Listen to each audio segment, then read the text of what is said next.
বিসমিল্লাহির রহমানির রহিম। বইয়ের নাম সত্যের সাক্ষ্য।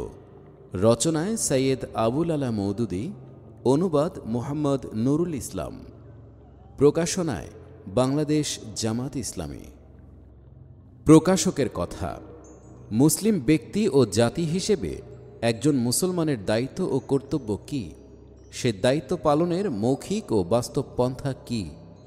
বর্তমান বিশ্বের অন্যতম শ্রেষ্ঠ চিন্তানায়ক সৈয়দ আবুল আলা মওদুদী রহমতুল্লাহ আলাই 1946 সালের 30 ডিসেম্বর পাকিস্তানের শিয়ালকোটের মুরাদপুর নামক স্থানে সাধারণ সম্মেলনের বক্তৃতায় এর বাস্তব চিত্র তুলে ধরেছেন।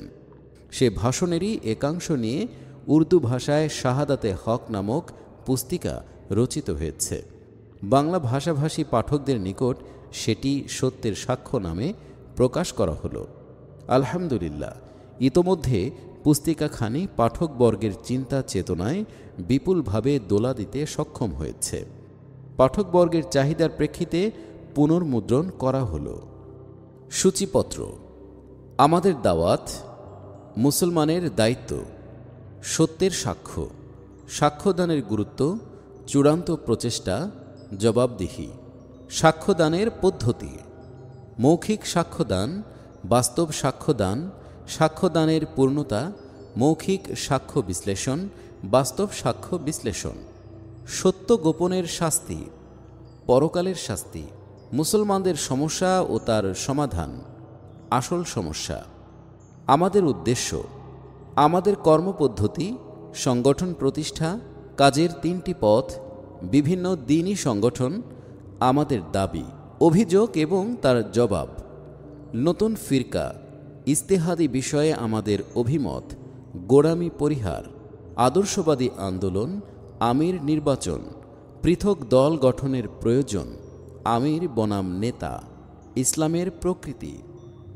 জাকাত আদায়ের অধিকার, বাইতুল মাল। পৃষ্ঠা 5। বিসমিল্লাহির রহমানির রহিম।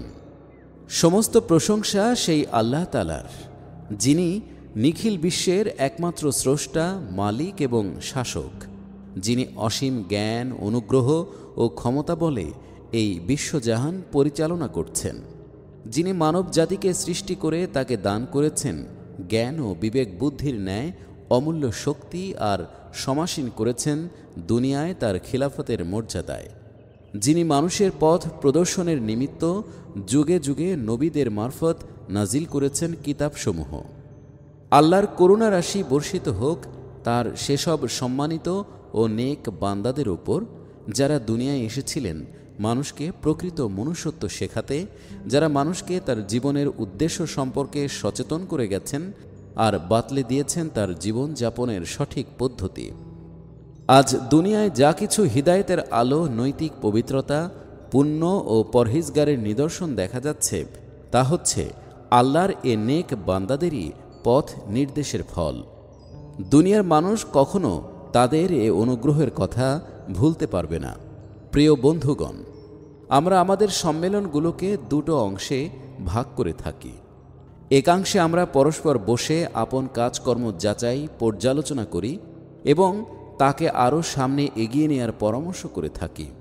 আর দ্বিতীয়াংশে আমরা সম্মেলন স্থানের সাধারণ অধিবাসীদের কাছে দাওয়াত পেশ করে থাকি। আজকের এ সম্মেলন শেষোক্ত উদ্দেশ্যেই অনুষ্ঠিত হচ্ছে।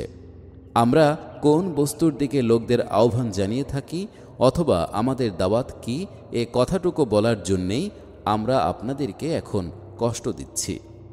আমাদের দাওয়াত। আমাদের দাওয়াত হচ্ছে যারা প্রথমত বংশগত মুসলমান এবং দ্বিতীয়ত মুসলমান নয় এমন সব মানব গোষ্ঠীর প্রতি। পৃষ্ঠা 6। এদের প্রত্যেকের জন্যই আমাদের কাছে বিশেষ পয়গাম রয়েছে, কিন্তু পরিতাপের বিষয় যে এখানে শেষোক্ত দলের লোকদেরকে আমি দেখতে পাচ্ছি না। আমাদের অতীতের ভুল ও বর্তমান অবস্থার ফলেই মানব জাতির এক বিরাট অংশ আমাদের থেকে দূরে সরে গেছে। এমতাবস্থায় তাদের ও আমাদের মহান প্রভু আমাদের পথ প্রদর্শনের জন্য নবীদের মারফত যে পয়গাম পাঠিয়েছিলেন তাকে তাদের কাছে পৌঁছানোর সুযোগ আমরা খুব কমই পেয়ে থাকি। যা হোক, তারা এখানে উপস্থিত নেই বলে মুসলমানদের জন্যে দাওয়াতের নির্দিষ্ট অংশকেই আমি এখানে পেশ করব। মুসলমানদের প্রতি আমাদের আহ্বান হচ্ছে এই যে, মুসলমান হিসেবে তাদের উপর যে দায়িত্ব কর্তব্য ন্যস্ত হয় তা তারা পুরোপুরি অনুধাবন ও পালন করুন। আমরা মুসলিম, আমরা আল্লাহ ও তার দ্বীনকে মেনে নিয়েছি। কেবল এটুকু কথা বলেই আপনারা দায়িত্বমুক্ত হতে পারেন না, বরং আপনাদের এ চেতনাও থাকতে হবে যে, যে মুহূর্তে আপনারা আল্লাহকে আপন প্রভু এবং তার দ্বীনকে নিজেদের জীবন বিধান বলে মেনে নিয়েছেন, ঠিক সেই মুহূর্ত থেকে আপনাদের উপর এক বিরাট দায়িত্ব এসে পড়েছে। পরন্তু সে দায়িত্ব পালনের পন্থা কি, সে সম্পর্কে আমাদেরকে চিন্তা ভাবনা করতে হবে, কারণ এতে আপনারা ব্যর্থকাম হলে আপনাদের দুনিয়া ও আখিরাত উভয়ই ব্যর্থ হয়ে যাবে।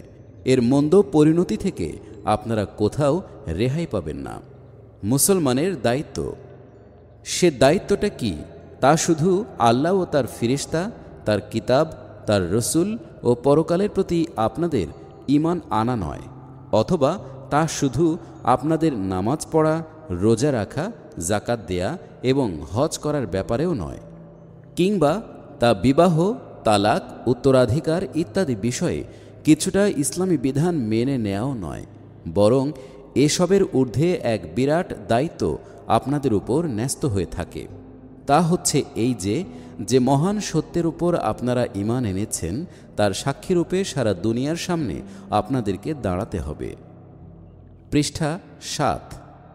কোরআন মজিদে মুসলমান নামে আপনাদেরকে একটি স্বতন্ত্র জাতির মর্যাদা দেওয়া হয়েছে। এর একমাত্র উদ্দেশ্য হচ্ছে এই যে, আপনারা সমস্ত মানুষের সামনে পুরোপুরি সত্যের সাক্ষী হয়ে দাঁড়াবেন।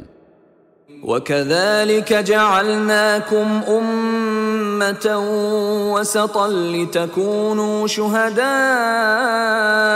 عَلَى النَّاسِ وَيَكُونَ الرَّسُولُ عَلَيْكُمْ شَهِيدًا।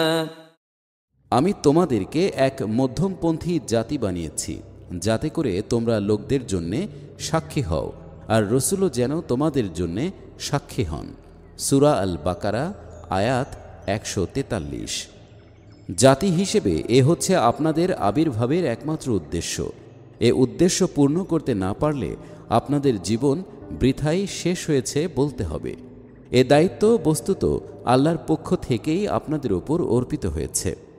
আল্লাহর হুকুম হচ্ছে, ইয়া আইয়ুহাল্লাযীনা আমানু কুনু কওয়ামিনা বিল কিসতি শুহাদাআ লিল্লাহি ওয়ালাউ আলা আনফুসিকুম।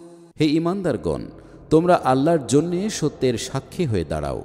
সূরা আন-নিসা, আয়াত ১৩৫। এর নিছক নীতি কথা নয়, বরং এ হচ্ছে কড়া নির্দেশ। আল্লাহ বলেন, وَمَنْ أَظْلَمُ مِمَّنْ كَتَمَ شَهَادَةً عِندَهُ مِنَ اللَّهِ। যার কাছে আল্লাহর পক্ষ থেকে কোনো সাক্ষ্য বর্তমান রয়েছে, সে যদি তা গোপন রাখে তবে তার চেয়ে বড় জালিম আর কে হতে পারে? সূরা বাকারা, আয়াত ১৪০। অতঃপর এই দায়িত্ব পালন না করার ভীষণ পরিণতির কথাও আল্লাহ তাআলা আপনাদেরকে জানিয়ে দিয়েছেন। পৃষ্ঠা ৮। আপনাদের পূর্বে ইহুদি জাতিকে এ সাক্ষীর কাঠগড়ায় দাঁড় করানো হয়েছিল, কিন্তু তারা সত্যের কিছুটা গোপন আর কিছুটা তার বিপরীত সাক্ষ্যদান করেছিল। এমনিভাবে তারা সামগ্রিকভাবে সত্যের পরিবর্তে বাতিলের সাক্ষীতে পরিণত হয়ে গেল। ফলে আল্লাহ তাআলা তাদেরকে এক প্রচণ্ড আঘাত দিয়ে সরিয়ে দিলেন এবং তাদের অবস্থা এ দাঁড়ালো যে, وَضُرِبَتْ عَلَيْهِمُ الذِّلَّةُ وَالْمَسْكَنَةُ وَبَاءُوا بِغَضَبٍ مِّنَ اللَّهِ। লাঞ্ছনা, গঞ্জনা, অপমান, অধঃপতন ও দুরবস্থা তাদের উপর চেপে বসল এবং তারা আল্লাহর গজবে পরিবেষ্টিত হয়ে পড়ল। সূরা আল বাকারা, আয়াত ৬১। পৃষ্ঠা ৯। সত্যের সাক্ষ্য। আপনাদের উপর এই যে সাক্ষ্যদানের দায়িত্ব অর্পিত হয়েছে, এর অর্থ হচ্ছে এই যে, আপনাদের কাছে যে সত্য এসেছে, যে সত্য আপনাদের কাছে উদ্ভাসিত হয়েছে, তার সত্যতা ও যথার্থতা সম্পর্কে এবং তার সরল সোজা পথ হওয়া সম্বন্ধে আপনারা দুনিয়ার সামনে সাক্ষ্যদান করবেন। এমনই সাক্ষ্য দিবেন যেন সত্যতা যথার্থরূপেই প্রতিপন্ন হয় এবং দুনিয়ার মানুষের সামনে আল্লাহর দ্বীনের চূড়ান্ত প্রমাণও প্রকাশ হয়ে পড়ে। বস্তুত সত্যের এমনই সাক্ষ্যদানের জন্যেই যুগে যুগে নবীগণের আবির্ভাব হয়েছিল, আর এ দায়িত্ব পালন করা ছিল তাদের অপরিহার্য কর্তব্য। নবীদের অবর্তমানে এ দায়িত্ব এসে পড়েছে সম্মিলিতভাবে সমগ্র মুসলিম জাতির ওপর। সাক্ষ্যদানের গুরুত্ব। এ সাক্ষ্যদানের গুরুত্ব আপনারা এ থেকে অনুধাবন করতে পারেন যে এর ভিত্তিতেই আল্লাহ তাআলা মানুষের হিসাব নিকাশ এবং পুরস্কার বা শাস্তিদানের ব্যবস্থা করেছেন। আল্লাহ তাআলা মহাজ্ঞানী, মেহেরবান এবং ইনসাফের প্রতিষ্ঠাতা। তার অগাধ জ্ঞান, অসীম অনুগ্রহ ও ন্যায় বিচারের কাছ থেকে এটা আশা করা যেতে পারে না যে মানুষ তার ধর্মীয় কথা জানতে পারবে না, অথচ তার বিপরীত পথে চলার অপরাধে তিনি তাকে পাকড়াও করবেন। মানুষ সরল সোজা পথের কথা জানবে না, অথচ সে পথে না চলার দরুন তাকে ধরে তিনি শাস্তি দেবেন। বস্তুত কোন বস্তুটি সম্পর্কে জবাবদিহি করতে হবে তা মানুষের অজ্ঞাত থাকবে, আর তার কাছ থেকে সে সম্পর্কেই জবাব চাওয়া হবে, এটা কিছুতেই হতে পারে না। এজন্যেই আল্লাহ তাআলা প্রথম মানুষকেই একজন নবী রূপে সৃষ্টি করেন। অতঃপর মানুষকে তার মর্জি ও দুনিয়ার জীবন যাপনের নির্ভুল পদ্ধতি শেখানোর জন্যে যুগে যুগে আরও অসংখ্য নবী পাঠিয়েছেন। তারা মানুষকে এ শিক্ষা দিয়ে গেছেন যে দেখো, এ পথে তোমরা প্রকৃত মালিকের সন্তুষ্টি লাভ করতে পারবে, আর এগুলো হচ্ছে বর্জনীয় এবং এসব জিনিস সম্পর্কে তোমাদের জবাবদিহি করতে হবে ইত্যাদি। পৃষ্ঠা 10। চূড়ান্ত প্রচেষ্টা। আল্লাহ তাআলা তার নবীদের দ্বারা এসব সাক্ষ্যই দান করান। পবিত্র কোরআনে এর উদ্দেশ্য সম্পর্কে বলা হয়েছে, رسلا مبشرين ومنذرين لئلا يكون للناس على الله حجة بعد الرسل وكان الله عزيزا حكيما। অর্থাৎ আল্লাহ তাআলা নবীদেরকে সুসংবাদ প্রদানকারী এবং পরিণতির ভীতি প্রদর্শনকারী রূপে পাঠিয়েছেন, যাতে করে মানুষ তার কাছে এরূপ বিতর্ক তোলার সুযোগ না পায় যে আমরা তো বেখবর ছিলাম, আর আল্লাহ সর্বাবস্থায় প্রবল পরাক্রান্ত, প্রজ্ঞাময়। সূরা আন-নিসা আয়াত 165। এমনিভাবে আল্লাহ তাআলা মানুষকে সতর্ককরণের দায়িত্ব নবীগণের উপর অর্পণ করেন এবং তারা এই গুরুত্বপূর্ণ দায়িত্ব পালনের কাজে নিয়োজিত হন। আর তারা যথার্থরূপে সাক্ষ্যদানের দায়িত্ব পালন করলে লোকেরা নিজ নিজ কৃতকর্মের জন্যে নিজেরাই দায়ী হতে পারে। আর যদি তাদের পক্ষ থেকে সাক্ষ্যদানের দায়িত্ব পালনে ত্রুটি হয়, তবে সাধারণ মানুষের গোমরাহির জন্যে তাদেরকে পাকড়াও করা যেতে পারে। অন্য কথায় বলা যায়, নবীদের উপর অতি বিরাট ও সংকটপূর্ণ দায়িত্ব অর্পণ করা হয়েছিল। আর তা ছিল এই যে, হয় তাদেরকে যথার্থরূপে সত্যের সাক্ষ্য দান করে মানুষের কাছে সত্যকে চূড়ান্ত রূপে প্রকাশ করতে হতো, অথবা তাদেরকে সাধারণ মানুষের এ অভিযোগের সম্মুখীন হতে হতো যে আল্লাহ তাআলা আপনাদেরকে যে তত্ত্বজ্ঞান দান করেছিলেন আপনারা তা আমাদের কাছে সরবরাহ করেননি। জীবনযাপনের যে সঠিক পদ্ধতি তিনি আপনাদেরকে শিখিয়ে দিয়েছিলেন আমাদেরকে তা শিখিয়ে দেননি। এ কারণেই নবীগণ এই দায়িত্বের গুরুত্ব তীব্রভাবে অনুভব করতেন, আর এ কারণেই তারা সত্যের সাক্ষ্যদানের দায়িত্ব পালনে এবং মানুষের কাছে সত্যকে চূড়ান্ত রূপে প্রমাণ করতে প্রাণান্তকর চেষ্টা করে গেছেন। পৃষ্ঠা 11। জবাবদিহি। অতঃপর নবীদের মাধ্যমে যারা জ্ঞান ও হিদায়েতের পথ পেয়েছেন তারাই একটি উম্মত বা জাতিতে পরিণত হয়েছে। নবীদের উপর সত্যের সাক্ষ্যদানের যে দায়িত্ব অর্পিত ছিল তাদের অবর্তমানে তা উম্মতের উপর এসে পড়ল। তারাই এখন নবীদের উত্তরাধিকারীর মর্যাদায় অভিষিক্ত হল। এখন যদি তারা সত্যের সাক্ষ্যদানের দায়িত্ব যথাযথ রূপে পালন করা সত্ত্বেও সাধারণ মানুষ সত্যপন্থী না হয়, তবুও তারা পুরস্কৃত হবে এবং সাধারণ মানুষ আল্লাহর দরবারে অপরাধী সাব্যস্ত হবে।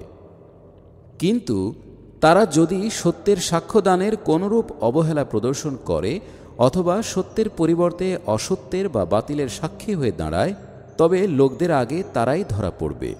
তারা নিজেদের কার্যাবলী সম্পর্কে তো জিজ্ঞাসিত হবেই, তদুপরি সাক্ষ্যদানে তাদের অবহেলার অথবা মিথ্যা সাক্ষ্যদান করার দরুন যারা গোমরাহি, বিপর্যয় ও ভ্রান্তির পথে চলেছে তাদের কার্যাবলী সম্পর্কেও তাদের জবাবদিহি করতে হবে। সাক্ষ্যদানের পদ্ধতি। ভদ্র মহোদয়গণ, সত্যের সাক্ষ্যদানের এ সংকটজনক দায়িত্বই আমার, আপনার ও যারা মুসলিম জাতি বলে পরিচয় দেয় এবং যাদের কাছে আল্লাহর কিতাব ও নবীদের হিদায়াত বর্তমান রয়েছে তাদের উপরও ন্যস্ত হয়ে আছে। এখন এই সাক্ষ্যদানের পন্থা কি তা ভেবে দেখুন। সাক্ষ্য দু রকমের হয়ে থাকে, একটি হচ্ছে মৌখিক সাক্ষ্য আর একটি বাস্তব সাক্ষ্য। মৌখিক সাক্ষ্যদান। মৌখিক সাক্ষ্য বলতে বোঝায় নবীর মাধ্যমে আমাদের কাছে যে সত্য এসে পৌঁছেছে, বক্তৃতা ও লেখনের মাধ্যমে দুনিয়ার সামনে তাকে তুলে ধরা, মানুষকে বোঝাবার ও তাদের মর্মে প্রবেশ করানোর সম্ভাব্য সকল পন্থা অবলম্বন করে দাওয়াত ও তাবলীগ এবং প্রচার প্রোপাগান্ডার সম্ভাব্য সকল উপায় উপকরণ ব্যবহার করে ও আধুনিক জ্ঞান বিজ্ঞানের উদ্ভাসিত সমস্ত মাল মশলাকে আয়ত্তে এনে আল্লাহর মনোনীত দ্বীনের সাথে দুনিয়ার মানুষের পরিচয় করিয়ে দেয়া। পৃষ্ঠা 12। পরন্তু মানুষের চিন্তায়, বিশ্বাসে, নৈতিকতায়, তাহজিব তামাদ্দুনে, সামাজিক রীতিনীতিতে, রুজি রোজগারে, লেনদেন ও আইন আদালতে, রাজনীতি ও রাষ্ট্র ব্যবস্থায় এবং মানবীয় বিষয়াদি অন্যান্য সকল দিক ও বিভাগের জন্যে এ পেশকৃত শিক্ষাকে অত্যন্ত খোলাখুলিভাবে বিবৃত করা, যুক্তি প্রমাণের দ্বারা তার সত্যতার প্রমাণ করা এবং এর বিপরীত যত মতাদর্শ বর্তমান রয়েছে যুক্তিপূর্ণ সমালোচনার মাধ্যমে তার দোষ ত্রুটি নির্দেশ করা। কিন্তু যে পর্যন্ত না গোটা মুসলিম জাতি মানুষকে হিদায়াতের পথ দেখানোর জন্য নবীদের ন্যায় চিন্তা ভাবনা করবে, সে পর্যন্ত এ মৌখিক সাক্ষ্যদানের দায়িত্ব পুরোপুরি আদায় হতে পারে না।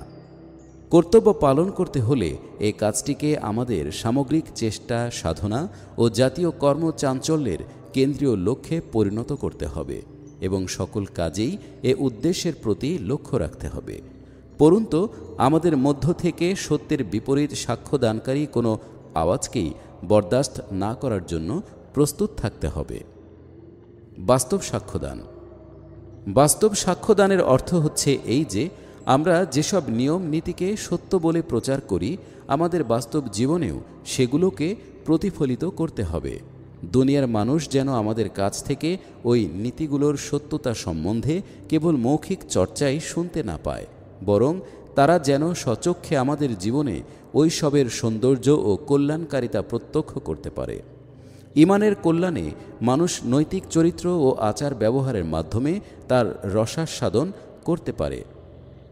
এ দিনের পথ নির্দেশে কেমন আদর্শ মানুষ তৈরি হয়, কিরূপ ন্যায়পরায়ণ সমাজ গঠিত হয়, কেমন সৎ সমাজ ব্যবস্থার গোড়াপত্তন হয়, কত স্বচ্ছ ও পবিত্র তামাদ্দুন গড়ে ওঠে, কিরূপ সঠিক ধারায় জ্ঞান বিজ্ঞান ও শিল্প সাহিত্যের বিকাশ ঘটে, কী রকম সুবিচার ও সহানুভূতিপূর্ণ এবং আর্থিক সহযোগিতার সূচনা হয়, আর ব্যক্তি ও সমাজ জীবনের প্রতিটি দিক ও বিভাগ কেমন পরিশুদ্ধ, সুবিন্যস্ত ও কল্যাণের সম্পদে ভরপুর হয়ে ওঠে, তা যেন তারা স্বচক্ষে দেখতে পারে।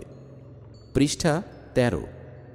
বস্তুত আমরা যদি ব্যক্তিগত ও জাতিগতভাবে নিজেরা দিনের মূর্তিমান সাক্ষ্যে পরিণত হতে পারি, আমাদের ব্যক্তি চরিত্র সত্যতার প্রমাণ পেশ করে, আমাদের ঘর বাড়ি সৌরভে মাতোয়ারা হয়ে ওঠে, আমাদের দোকানপাট ও কল কারখানাগুলো তার রৌশনীতে ঝলমল করে ওঠে, আমাদের শিক্ষা প্রতিষ্ঠানসমূহ তারই আলোকে আলোকিত হয়ে ওঠে, আমাদের শিল্প সাহিত্য ও সাংবাদিকতা তারই সৌন্দর্য চর্চায় নিয়োজিত হয় এবং আমাদের জাতীয় নীতি ও সম্মিলিত চেষ্টা সাধনা তার সত্যতার উজ্জ্বল নিদর্শনে পরিণত হয়, তাহলে এ সাক্ষ্যদানের দায়িত্ব যথার্থরূপে পালিত হতে পারে।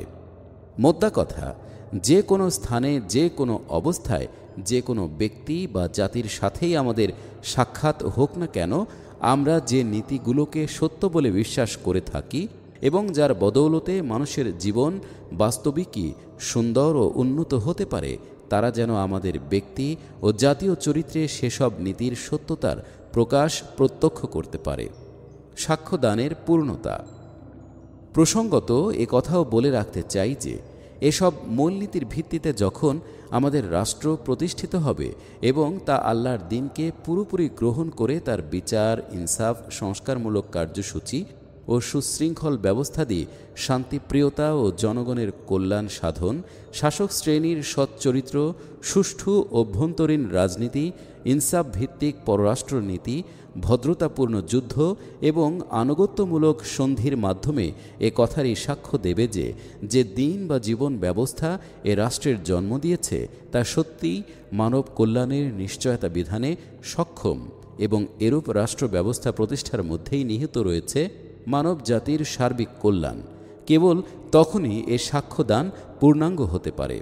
আর এমনই সাক্ষ্য মৌখিক সাক্ষ্যের সাথে মিলিত হলেই মুসলিম জাতি পুরোপুরি এর দায়িত্ব থেকে মুক্তি পেতে পারে।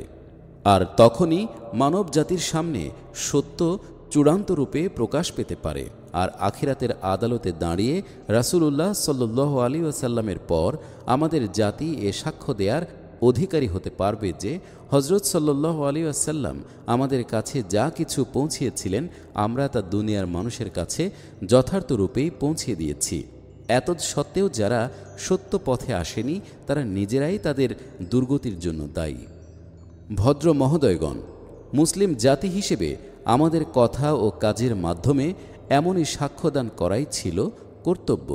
কিন্তু আজ ভেবে দেখুন বাস্তবে আমরা কেমন সাক্ষ্য দান করে চলেছি। পৃষ্ঠা 14। মৌখিক সাক্ষ্য বিশ্লেষণ। মৌখিক সাক্ষ্যের কথাই প্রথমে ধরা যাক।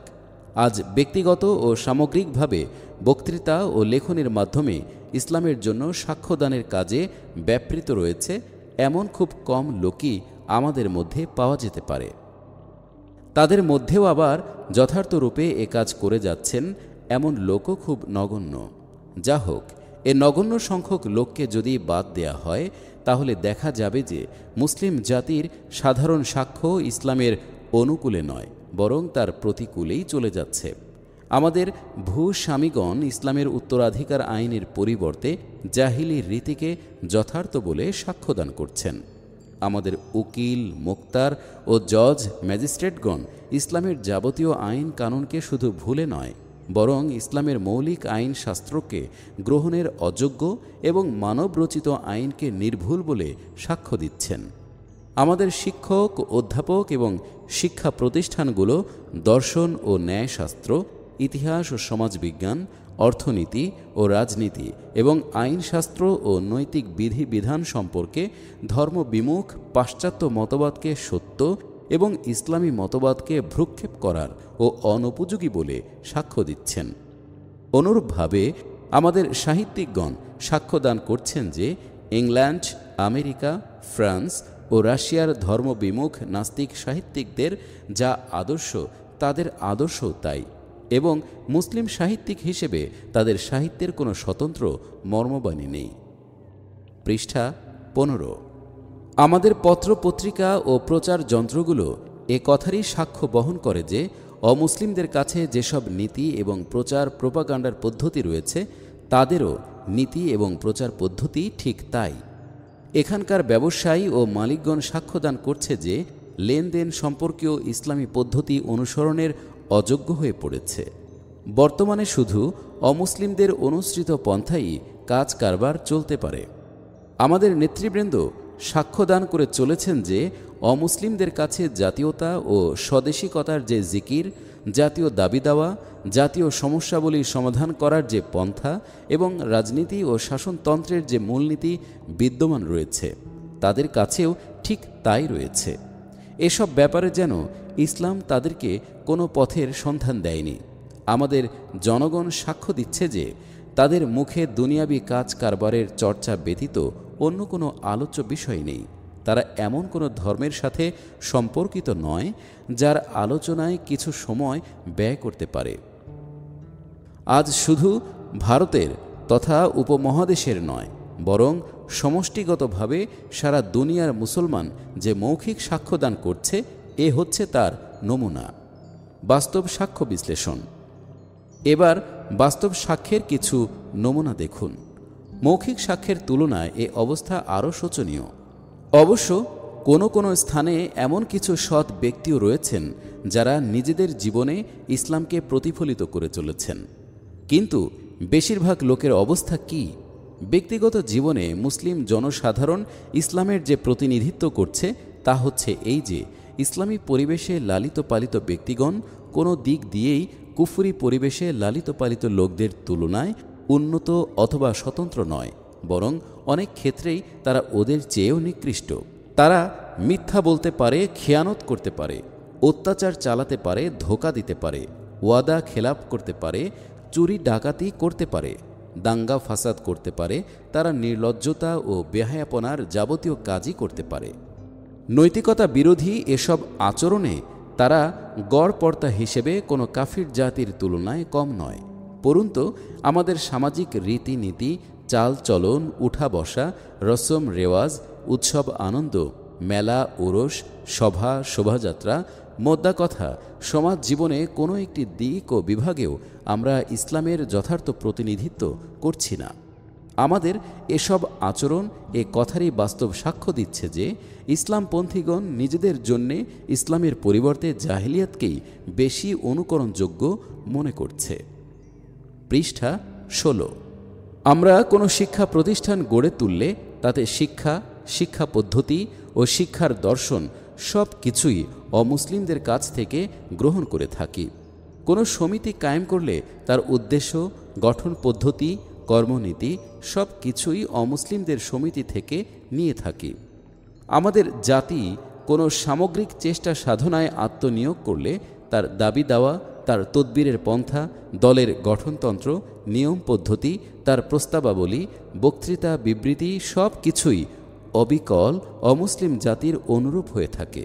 এমনকি যেখানে আমাদের স্বাধীন অথবা আধা স্বাধীন রাষ্ট্রীয় সরকার বর্তমান রয়েছে, সেখানেও আমরা রাষ্ট্রের ভিত্তি, রাষ্ট্র ব্যবস্থা এবং যাবতীয় আইন কানুন অমুসলিমদের কাছ থেকেই ধার করে নিয়েছি। কোনো মুসলিম রাষ্ট্রে ইসলামী আইন শুধু পার্সোনাল ল হিসেবেই রয়ে গেছে, আর কোনো রাষ্ট্রে তো তাকেও পরিবর্তন না করে ছাড়েনি। অধুনা লরেন্স ব্রাউন নামক জনৈক ইংরেজ লেখক দি প্রসপেক্টাস অব ইসলাম নামক গ্রন্থে বিদ্রূপ করে বলেছেন, আমরা যখন ভারতে ইসলামের দেওয়ানি ও ফৌজদারি আইনকে সেকেলে ও অকেজো মনে করে রহিত করে দিয়ে কেবল মুসলমানদের পার্সোনাল ল হিসেবে রেখে দিয়েছিলাম, তখন মুসলমানদের কাছে তা বড় অপছন্দনীয় বলে মনে হচ্ছিল, কারণ এর ফলে তাদের অবস্থা এককালীন ইসলামী রাষ্ট্রে অমুসলিম জিম্মিদের অনুরূপ হয়ে গিয়েছিল। কিন্তু এখন আমাদের নীতি শুধু ভারতীয় মুসলমানদেরই মনোপুত হয়নি, বরং মুসলিম রাষ্ট্রগুলো আজ আমাদের অনুসৃত নীতিরই অনুসরণ করছে। তুরস্ক ও আলবেনিয়া তো বিবাহ, তালাক ও উত্তরাধিকার আইন পর্যন্ত আমাদের মানদণ্ড অনুযায়ী সংশোধন করে নিয়েছে। এ থেকে এ কথাই প্রমাণিত হচ্ছে যে আইনের উৎস হচ্ছে আল্লাহর ইচ্ছা মাত্র। মুসলমানদের এ ধারণাটি নিছক একটি পবিত্র কাহিনী তথা পায়াস ফিকশন ছাড়া আর কিছুই ছিল না। আজ সারা দুনিয়ার মুসলমান সম্মিলিতভাবে ইসলামের বিরুদ্ধে যে বাস্তব সাক্ষ্যদান করে চলছে, এ তো হচ্ছে তার নমুনা। আমরা মুখে যাই বলি না কেন, আমাদের সামগ্রিক কার্যকলাপ এ কথারই সাক্ষ্য বহন করছে যে এ দিন ইসলামের কোনো নিয়ম নীতি আমাদের মনোপুত নয় এবং এর প্রবর্তিত কানুনের মধ্যেও আমাদের কোনো কল্যাণ ও মুক্তি নেই। পৃষ্ঠা 17। সত্য গোপনের শাস্তি। এমনই সত্য গোপন ও মিথ্যা সাক্ষ্যদানের মধ্যেই আজ আমরা লিপ্ত হয়ে আছি। আর আল্লাহ তাআলা এমনই গুরুতর অপরাধের জন্যে যে ভীষণ পরিণাম নির্ধারিত করে রেখেছেন, আমাদেরকে ঠিক সেই পরিণতিরই সম্মুখীন হতে হচ্ছে। যখন কোনো জাতি আল্লাহর কোনো নিয়ামতের প্রতি উপেক্ষা প্রদর্শন করে আপন সৃষ্টিকর্তার সাথে বিশ্বাসঘাতকতা করে, তখন আল্লাহ তাকে ইহকাল ও পরকালে সর্বত্রই শাস্তি দিয়ে থাকেন। ইহুদি জাতির বেলায় আল্লাহ তাআলার এই শাশ্বত বিধান পুরোপুরি কার্যকরী হয়েছে, আর আজ আমরা আসামির কাঠগড়ায় দাঁড়িয়েছি। ইহুদিদের সঙ্গে আল্লাহ তাআলার কোনো ব্যক্তিগত আক্রোশ ছিল না যে তিনি শুধু তাদেরকেই অপরাধের শাস্তি দান করবেন, আর আমাদের সঙ্গে তার এমন কোনো বিশেষ সম্পর্ক নেই যে অপরাধে লিপ্ত থেকেও আমরা তার শাস্তি থেকে বাঁচতে পারব। বস্তুত আমরা সত্যের সাক্ষ্যদানে যতটুকু ত্রুটি করে আসছি আর বাতিলের সাক্ষ্যদানে যতখানি তৎপরতার পরিচয় দিচ্ছি, ঠিক ততটাই আমরা অধপাতের দিকে নেমে যাচ্ছি। পৃষ্ঠা 18। গত এক শতাব্দীর মাঝেই মরক্কো থেকে পূর্ব ভারতীয় দ্বীপপুঞ্জ, ইন্দোনেশিয়া, মালয়, সিঙ্গাপুর ইত্যাদি পর্যন্ত একের পর এক দেশ আমাদের হস্তচ্যুত হয়ে গেছে। মুসলিম জাতিগুলো একে একে পরাজিত ও পরাধীন হয়ে পড়েছে। মুসলিম নাম আর গৌরব ও সম্মানের প্রতীকরূপে নয়, অপমান, দারিদ্র্য ও অবনতির প্রতীকস্বরূপ রয়ে গেল। দুনিয়ায় মান সম্মান বলতে আমাদের আর কিছুই অবশিষ্ট থাকল না। কোথাও আমাদেরকে পাইকারিভাবে হত্যা করা হলো, আর কোথাও আমাদেরকে ঘর বাড়ি থেকে বিতাড়িত করা হলো, আর কোথাও শুধু চাকরি বাকরি ও খেদমতের কাজে ব্যবহার করার জন্যে জীবিত রাখা হলো। যেখানে মুসলমানদের নিজস্ব সরকার ছিল, সেখানেও তারা ক্রমাগতভাবে পরাজিত হতে লাগল। আজ আমাদের অবস্থা হচ্ছে এই যে, বিদেশি শক্তির ভয়ে তারা সদা ভীত ও সন্ত্রস্ত। অথচ তারা যদি ইসলামের মৌখিক এবং বাস্তব সাক্ষ্য দান করত, তাহলে কুফরের ধারক ও বাহকরাই তাদের ভয়ে কম্পমান থাকত। এ কথাটা বুঝতে খুব বেশি দূরে যেতে হবে না। এই উপমহাদেশে নিজেদের অবস্থাটাই একটু পর্যবেক্ষণ করে দেখুন।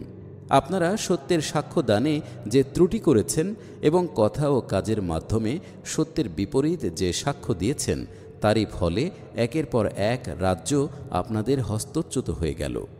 প্রথমে আপনারা মারাঠা ও শিখদের হাতে নাজেহাল হলেন, তারপর ইংরেজদের গোলামি আপনাদের ভাগ্যে জুটল, আর এখন পূর্বের পরাজয়ের চেয়ে অধিকতর শোচনীয় পরাজয় আপনাদের সামনে আসছে। আজ আপনাদের সামনে সংখ্যা গরিষ্ঠতা ও সংখ্যা লঘিষ্ঠতার প্রশ্নই সবচেয়ে বড় হয়ে দেখা দিয়েছে। আপনারা সংখ্যা গুরু হিন্দুদের অধীন হয়ে পড়ায় এবং এককালীন নমশূদ্র জাতির মতো পরিণতির সম্মুখীন হওয়ার আতঙ্কে সদা কম্পমান রয়েছেন। কিন্তু আপনারা আল্লাহর ওয়াস্তে আমায় বলুন তো, আপনারা যদি ইসলামের যথার্থ সাক্ষী হতেন, তাহলে কি এখানকার কোনো সংখ্যাগুরু জাতি আপনাদের ভয়ের কারণ হতে পারত? পৃষ্ঠা 19। আর আজও যদি আপনারা কথা ও কাজের মাধ্যমে ইসলামের যথার্থ সাক্ষ্যদানকারী হন, তাহলে কি কয়েক বছরের মধ্যেই সংখ্যাগরিষ্ঠতা ও সংখ্যা লঘিষ্ঠতার প্রশ্নে মীমাংসা হয়ে যায় না? আরবের মাত্র প্রতি লাখে একজন সংখ্যালঘুকে দুনিয়া থেকে নিশ্চিহ্ন করে ফেলার সিদ্ধান্ত করেছিল এক বিদ্বেষ পরায়ণ ও চরম অত্যাচারী সংখ্যাগুরু জাতি। কিন্তু ইসলামের সত্যতার সাক্ষীগণ মাত্র 10 বছরের মধ্যেই সেই সংখ্যালঘুদেরকে শতকরা 100 জনের সংখ্যাগরিষ্ঠতায় রূপান্তরিত করেছিল। অতঃপর ইসলামের সাক্ষ্য দানকারী এই জাতিটি যখন আরব থেকে বের হলো, তখন মাত্র 25 বছরের মধ্যেই তুর্কিস্তান থেকে মরক্কো পর্যন্ত একের পর এক জাতি তাদের সাক্ষ্যদানের উপর ঈমান আনতে লাগল। যেসব এলাকায় শতকরা 100 জন অগ্নিপূজক ও খ্রিস্টান বাস করত, সেখানে শতকরা 100 জনই মুসলমান বাস করতে লাগল। কোনো প্রকার হঠকারিতা, জাতি বিদ্বেষ এবং ধর্মীয় সংকীর্ণতাই সত্যের এই বাস্তব ও জীবন্ত সাক্ষ্যের সামনে দৃঢ় হয়ে দাঁড়ানোর মতো মজবুত বলে প্রমাণিত হয়নি। কাজেই আজ যদি আপনারা অন্য জাতির পদানত হয়ে গিয়ে থাকেন এবং অধিকতর শোচনীয় রূপে পদানত হওয়ার আশঙ্কায় শঙ্কিত হয়ে পড়েন, তাহলে তা সত্য গোপন ও মিথ্যা সাক্ষ্যদানের অনিবার্য শাস্তি ছাড়া আর কি হতে পারে? পরকালের শাস্তি। এই তো হচ্ছে এই অপরাধের জন্য দুনিয়ার জীবনে প্রাপ্য শাস্তির নমুনা, আর পরকালে এর চেয়েও কঠিনতর শাস্তির আশঙ্কা রয়েছে। যতক্ষণ আপনারা সত্যের সাক্ষী রূপে নিজেদের দায়িত্ব ও কর্তব্য পালন না করছেন, ততক্ষণ পর্যন্ত দুনিয়ায় যত গোমরাহি বিস্তার লাভ করবে, যত জুলুম, পীড়ন, ফিতনা, ফাসাদ, নাফরমানিমূলক ব্যাপার ঘটবে, যত অনৈতিকতা ও অসৎ চরিত্রতার প্রচলন হবে, নিজ দায়িত্ব থেকে আপনারা কিছুতেই নিষ্কৃতি লাভ করতে পারেন না। কারণ ওই সকল অনাচার সৃষ্টির দায়িত্ব যদিও আপনাদের নয়, কিন্তু ওইগুলো সৃষ্টি হওয়ার কারণ জিয়ে রাখার এবং এগুলোর বিকাশ লাভের সুযোগ দেওয়ার জন্য আপনারা অবশ্যই দায়ী। পৃষ্ঠা ২০। মুসলমানদের সমস্যা ও তার সমাধান। ভদ্র মহোদয়গণ, এ পর্যন্ত আমি যা কিছু আরোচ করলাম তা থেকে আপনারা জানতে পেরেছেন যে মুসলমান হিসেবে আমাদের কি কর্তব্য ছিল আর কি করছি, এবং নিজেদের কৃতকর্মের জন্যে আমাদের কি দুর্ভোগ পোহাতে হচ্ছে। এদিক থেকে যদি আপনারা প্রকৃত বিষয়টির প্রতি লক্ষ্য করেন তাহলে স্বভাবতই আপনাদের কাছে এই সত্যটি উদ্ঘাটিত হবে যে মুসলমানরা আজ ভারতবর্ষ ও পৃথিবীর অন্যান্য দেশে যেসব সমস্যাকে তাদের জাতীয় জীবনের আসল সমস্যা বলে মনে করে নিয়েছে এবং যেগুলোর সমাধানের জন্য কিছুটা পরিকল্পিত আর বেশিরভাগই অন্যের কাছ থেকে ধার করে আনা পন্থায় সর্বশক্তি নিয়োগ করছে, প্রকৃতপক্ষে সেগুলোর কোনোটিই তাদের সমস্যা নয়। আর সেগুলোর সমাধানের জন্যে সময়, শক্তি, শ্রম ও অর্থব্যয় নিছক পণ্ডশ্রম বই কিছুই নয়। একটি সংখ্যালঘু জাতি আর একটি সংখ্যাগুরু জাতির মাঝখান থেকে নিজেদের স্বার্থ, অস্তিত্ব ও অধিকার কি করে রক্ষা করবে? কোনো সংখ্যালঘু জাতি নিজ নিজ সীমার ভেতরে সংখ্যাগুরুর ন্যায় অধিকার কেমন করে আদায় করবে? কোনো পরাধীন জাতি একটি পরাক্রমশালী জাতির অধীনতা থেকে কেমন করে মুক্ত হবে? একটি দুর্বল জাতি একটি শক্তিশালী জাতির অন্যায় ও জুলুম থেকে কেমন করে আত্মরক্ষা করবে? একটি অনুন্নত জাতি কেমন করে একটি শক্তিশালী জাতির ন্যায় উন্নতি, সমৃদ্ধি ও শক্তি অর্জন করবে? এ ধরনের সমস্যা অমুসলিমদের পক্ষে বিশেষ গুরুত্বপূর্ণ ও প্রধানতম সমস্যা বিবেচিত হতে পারে এবং এগুলোর প্রতি তাদের যাবতীয় চেষ্টা, সাধনা ও মনোযোগ কেন্দ্রীভূত হতে পারে। কিন্তু আমাদের মুসলমানদের পক্ষে এগুলো কোনো স্বতন্ত্র ও স্থায়ী সমস্যাই নয়, বরং এ হচ্ছে আমাদের আসল কাজের প্রতি বিমুখতারই অনিবার্য পরিণতি। আমরা যদি সে কাজ যথাযথভাবে সম্পাদন করতাম তাহলে আজ আর এত জটিল ও উদ্বেগজনক সমস্যার স্তূপ জমতে পারত না। এখনও যদি আমরা ওই আবর্জনা পরিষ্কার করার পরিবর্তে আমাদের যাবতীয় মনোযোগ ও শক্তি সামর্থ্যকে সেই আসল কর্তব্য পালনে নিয়োজিত করি তাহলে অনতিকালের মধ্যেই শুধু আমাদের নয়, সারা দুনিয়ার পক্ষে উদ্বেগজনক সমস্যার আবর্জনা স্বাভাবিকভাবেই পরিষ্কার হয়ে যাবে। কারণ দুনিয়াকে পরিচ্ছন্ন ও পরিশুদ্ধ রাখার দায়িত্ব আমাদের উপরই ন্যস্ত ছিল। সে দায়িত্ব পালনে গাফলতির ফলেই আজ দুনিয়াটা সমস্যার আবর্জনায় ভরে গেছে, আর দুনিয়ার সর্বাধিক জঞ্জালময় অবস্থাটা আমাদের ভাগেই পড়েছে। পৃষ্ঠা ২১। পরিতাপের বিষয় যে মুসলমানদের ধর্মীয় ও রাজনৈতিক নেতৃবৃন্দ এ বিষয়টি বুঝবার জন্যে আদৌ চেষ্টা করছেন না।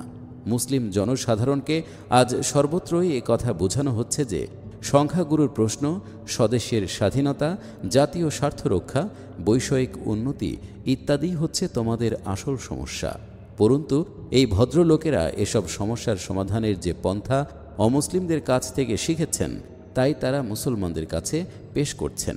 কিন্তু আমি আল্লাহর অস্তিত্বের ওপর যতটা বিশ্বাসী ঠিক ততখানি দৃঢ়তার সাথেই বলতে পারি যে এ দ্বারা আপনাদেরকে ভুল পথে পরিচালিত করা হচ্ছে, আর এ পথে চলে আপনারা কখনো কল্যাণময় লক্ষ্যে পৌঁছতে পারবেন না।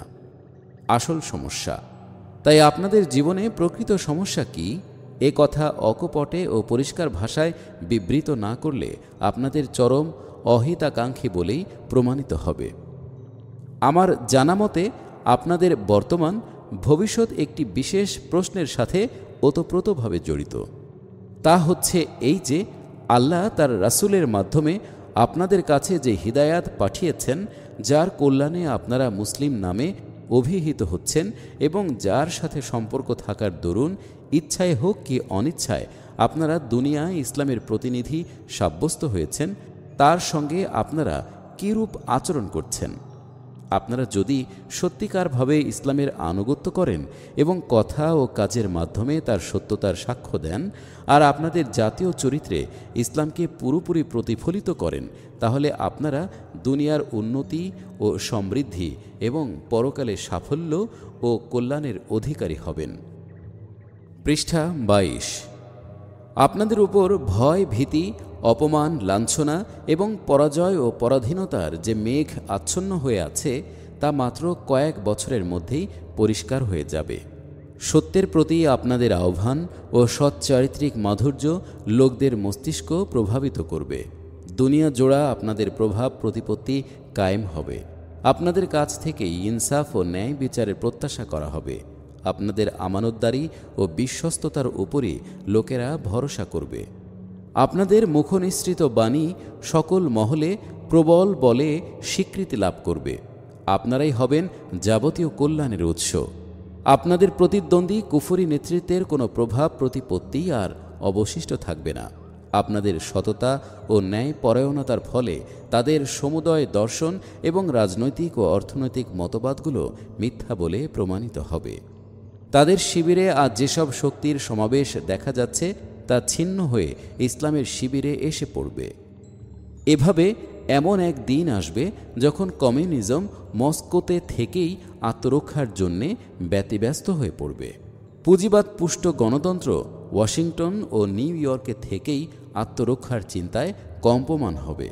লন্ডন ও প্যারিসের বিশ্ববিদ্যালয়গুলোতে জড়বাদ পুষ্ট ও নাস্তিক্যবাদের জায়গা খুঁজে পাওয়াই মুশকিল হয়ে দাঁড়াবে। বংশপূজা ও জাতীয়তাবাদ স্বয়ং ব্রাহ্মণ ও জার্মানদের মাঝেও ভক্ত খুঁজে পাবে না। আর বর্তমান যুগটি এমন একটি শিক্ষামূলক কাহিনী রূপে ইতিহাসে স্থান পাবে যে ইসলামের ন্যায় বিশ্বগ্রাসী শক্তির ধারকগণও কোনো কালে এমনই বেকুব বনে গিয়েছিল যে হজরত মুসা আলাইহিসসালামের যষ্ঠী বগলতলে চেপে রেখেও লাঠি ও রশি দেখে সাপের ভয়ে কাঁপছিল। বস্তুত ইসলামের একনিষ্ঠ অনুসারী ও সত্যিকারের সাক্ষ্য দানকারী হলেই আমাদের ভবিষ্যৎ এমনই উজ্জ্বল হতে পারে। কিন্তু এর বিপরীত আপনারা যদি আল্লাহর প্রেরিত হিদায়েতের উপর জেকে বসে থাকেন, তা থেকে না আপনারা নিজেরা উপকৃত হন আর না অন্যকে উপকৃত হতে দেন। আপনারা নিজেদের মুসলমান বলে দাবি করে ইসলামের প্রতিনিধি সেজে বসেন আর নিজেদের কথা ও কাজের মাধ্যমে শিরক, জাহিলিয়াত, দুনিয়া পূজা এবং নৈতিক উশৃঙ্খলতার পথেই বেশিরভাগ সাক্ষ্য দান করেন। পৃষ্ঠা 23। আল্লাহর কিতাব তাকের উপর রেখে পথ নির্দেশের জন্য ধাবিত হন কুফরের ধ্বজাধারী ও গোমরাহির উৎসের দিকে। আল্লাহর বন্দেগীর দাবি করে প্রকৃত শয়তানি ও আল্লাহদ্রোহী শক্তিগুলোরই দাসত্ব করেন। বন্ধুত্ব ও শত্রুতা শুধু প্রবৃত্তির লালসার জন্যই করেন, আর উভয় ক্ষেত্রেই ইসলামকে দূরে সরিয়ে রাখেন আর এভাবে নিজেদের জীবনকেও ইসলামের কল্যাণ থেকে দূরে রাখেন এবং দুনিয়াবাসীকেও ইসলামের প্রতি আকৃষ্ট করার পরিবর্তে উল্টো আরও দূরে ঠেলে দেন। তবে এমতাবস্থায় আপনাদের দুনিয়া ও আখিরাত কোনোটাই কল্যাণময় হতে পারে না, বরং আজ আপনারা যা কিছু দেখতে পাচ্ছেন তা হচ্ছে আল্লাহর চিরাচরিত নিয়ম অনুসারে এরূপ কর্মনীতির পরিণতি। আর অদূর ভবিষ্যতে এর চেয়েও মন্দ পরিণতির সম্মুখীন হওয়া মোটেই বিচিত্র নয়। ইসলামের লেবেলটা খুলে দিয়ে প্রকাশ্যে কুফরকে গ্রহণ করলে হয়তো পার্সিয়ান, আমেরিকান ও ব্রিটেনের মতো আপনাদের দুনিয়াবি জিন্দেগিটা চাকচিক্যময় হতে পারত, কিন্তু মুসলমান হয়ে অমুসলমানদের মতো জীবনযাপন করা এবং আল্লাহর দ্বীনের ভুয়া প্রতিনিধিত্ব করে দুনিয়ার মানুষের জন্য হিদায়েতের দ্বার রুদ্ধ করে দেওয়ার এই গুরুতর অপরাধ আপনাদের দুনিয়াবি জিন্দেগিকেও সমৃদ্ধিশালী হতে দেবে না। এ অপরাধের যে শাস্তির কথা কোরআনে লিপিবদ্ধ রয়েছে এবং যার জীবন্ত উদাহরণ হিসেবে আপনাদের সামনে ইহুদি জাতি বর্তমান রয়েছে, তা কিছুতেই নড়চড় হতে পারে না। আপনারা এক জাতিত্বের লঘুতর বিপদকে তথা আহওয়ানুল বালিয়াতাইনকে গ্রহণ করুন, কিংবা মুসলিম জাতীয়তার নামে নিজেদের স্বতন্ত্র জাতীয়তার স্বীকৃতি আদায় করে যাবতীয় সুযোগ সুবিধা আদায় করে নেন, এ থেকে কোনো মতেই আপনারা রেহাই পেতে পারেন না। কারণ এ শাস্তি থেকে অব্যাহতি পাবার একমাত্র পথই হচ্ছে ওই অপরাধ থেকে বিরত থাকা। পৃষ্ঠা 24। আমাদের উদ্দেশ্য। এখন আমরা কি উদ্দেশ্যে সংঘবদ্ধ হয়েছি তাই আমি আপনাদের কাছে সংক্ষেপে ব্যক্ত করব। যারা ইসলামকে নিজেদের দিন বলে স্বীকার করে থাকেন তাদেরকে আমরা এই আহ্বান জানাচ্ছি যে তারা যেন এই দিনকে নিজেদের প্রকৃত জীবন বিধানে পরিণত করেন। একে যেন ব্যক্তিগতভাবে নিজেদের জীবনে ও সামগ্রিকভাবে নিজেদের গৃহে, খানদানে, সমাজে, শিক্ষা প্রতিষ্ঠানে, সাহিত্য ও সাংবাদিকতায়, ব্যবসায় বাণিজ্যে, অর্থনৈতিক কাজ কারবারে, সমিতি ও জাতীয় প্রতিষ্ঠানে এবং সাধারণভাবে জাতীয় নীতি নির্ধারণে কার্যত প্রতিষ্ঠিত করেন। আর কথা ও কাজের মাধ্যমে দুনিয়ার সামনে তার যথার্থ সাক্ষ্য দান করেন। আমরা তাদেরকে আরও বলছি যে মুসলমান হিসেবে দ্বীন ইসলামের প্রতিষ্ঠা ও সত্যের সাক্ষ্য দানই আপনাদের জীবনের মুখ্য উদ্দেশ্য। তাই আপনাদের যাবতীয় চেষ্টা সাধনা ও ক্রিয়াকলাপ এই উদ্দেশ্যকে কেন্দ্র করেই সম্পাদিত হওয়া উচিত।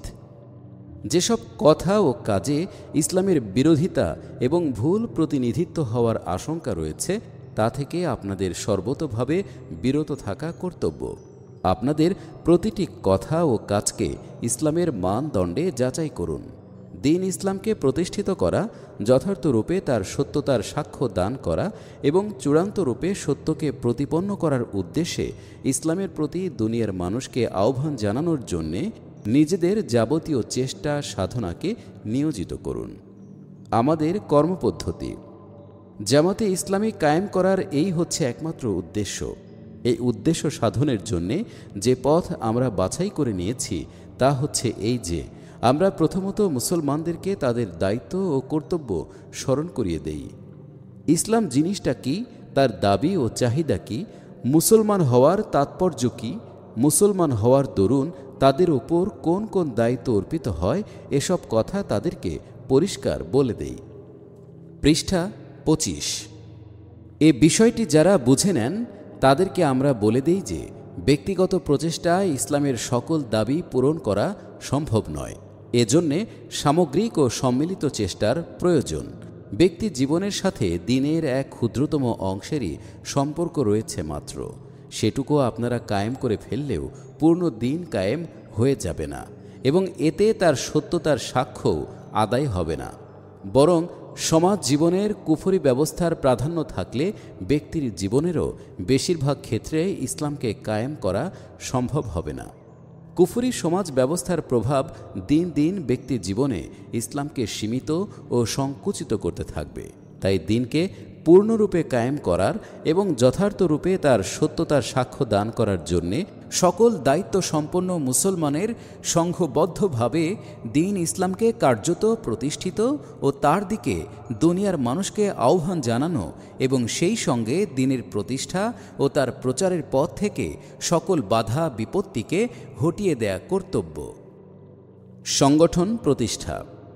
এজন্যে দিন ইসলামের জামাতকে অপরিহার্য করে দেয়া হয়েছে এবং দিনের প্রতিষ্ঠা ও তার দাওয়াত প্রচারের জন্যে এই কর্মনীতি নির্দিষ্ট করা হয়েছে যে প্রথমে একটি সুসংহত দল গঠন করতে হবে এবং তারপরেই আল্লাহর পথে চেষ্টা সাধনা চালাতে হবে।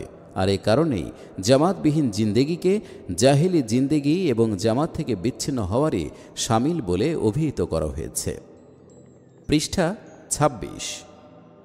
এ সম্পর্কে নিম্নোক্ত হাদিসে রাসূলুল্লাহ সাল্লাল্লাহু আলাইহি ওয়াসাল্লাম বলেছেন, আল্লাহ আমাকে যে 5টি বিষয়ের হুকুম দিয়েছেন আমিও তোমাদেরকে তারই হুকুম দিচ্ছি। তা হল জামাত, নেত্রী আদেশ শ্রবণ, আনুগত্য, হিজরত ও আল্লাহর পথে জিহাদ। যে ব্যক্তি ইসলামী জামাত ত্যাগ করে এক বিঘত পরিমাণও দূরে সরে গেছে সে যেন নিজের গর্দান থেকে ইসলামের রজ্জু খুলে ফেলেছে। অবশ্য যদি সে জামাতের দিকে পুনঃ প্রত্যাবর্তন করে তবে স্বতন্ত্র কথা। আর যে ব্যক্তি জাহিলিয়াতের দিকে অর্থাৎ অনৈক্য ও বিশৃঙ্খলার দিকে আহ্বান জানাবে সে হবে জাহান্নামী। এত শ্রবণে সাহাবাগণ জিজ্ঞেস করলেন, হে আল্লাহর রসুল, নামাজ রোজা আদায় করা সত্ত্বেও কি সে জাহান্নামী হবে? রাসূলুল্লাহ সাল্লাল্লাহু আলাইহি ওয়াসাল্লাম বললেন, হ্যাঁ, যদিও সে নামাজ রোজা পালন করে এবং নিজেকে মুসলমান বলে দাবি করে তাহলেও সে জাহান্নামী হবে। আহমদ ও হাকিম। এই হাদিস থেকে নিম্নোক্ত 3টি কথা প্রমাণিত। 1. দ্বীনি কাজের সঠিক নিয়ম হচ্ছে এই যে সর্বাগ্রে একটি সুসংহত ও সুশৃঙ্খল জামাত গঠিত হবে এবং তার জন্যে এমন একটি সংগঠন গড়ে তুলতে হবে যার মাধ্যমে সবাই একজন নেতার আনুগত্য করে চলবে। অতঃপর পরিস্থিতি অনুযায়ী তারা হিজরত করবে এবং আল্লাহর পথে জিহাদ করবে। 2. জামাত থেকে বিচ্ছিন্ন থাকা প্রায় ইসলাম থেকে বিচ্ছিন্ন থাকারই নামান্তর। কারণ এর অর্থ হচ্ছে এই যে মানুষ আরবের সেই জাহিলি যুগের দিকেই পুনঃ প্রত্যাবর্তন করছে, যে যুগে কেউ কারো প্রতি কর্ণপাত করত না। পৃষ্ঠা ২৭। ৩. ইসলামের অধিকাংশ দাবি ও তার প্রকৃত উদ্দেশ্য কেবল জামাত এবং সম্মিলিত চেষ্টার মাধ্যমেই পূর্ণ হতে পারে। এজন্যই হজরত রাসূলুল্লাহ সাল্লাল্লাহু আলাইহি ওয়াসাল্লাম নামাজ রোজার পাবন্দি এবং মুসলিম হওয়ার দাবি করা সত্ত্বেও জামাত ত্যাগী ব্যক্তিকে ইসলাম ত্যাগী বলে আখ্যা দিয়েছেন।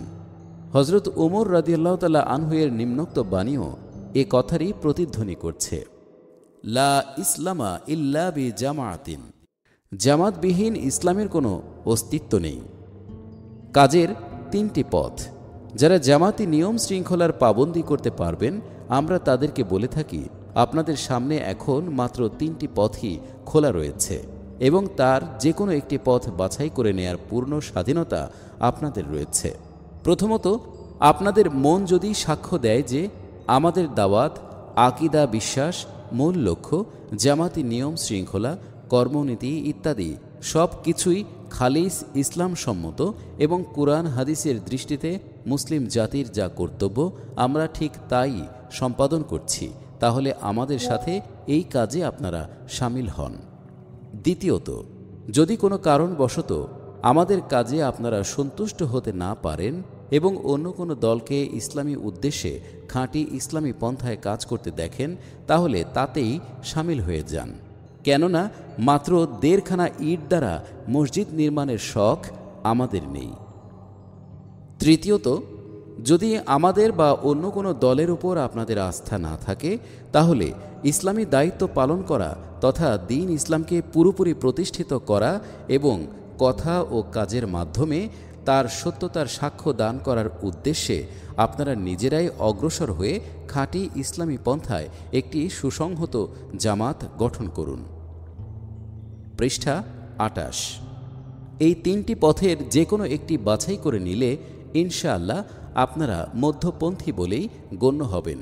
কেবল আমাদের জামাতি সত্যপন্থী এবং আমাদের জামাতের বহির্ভূত লোকেরা সবাই বাতিলপন্থী, এরূপ দাবি আমরা কোনো দিন করিনি, আর সুস্থ মস্তিষ্ক থাকা পর্যন্ত কোনো দিনই তা করব না।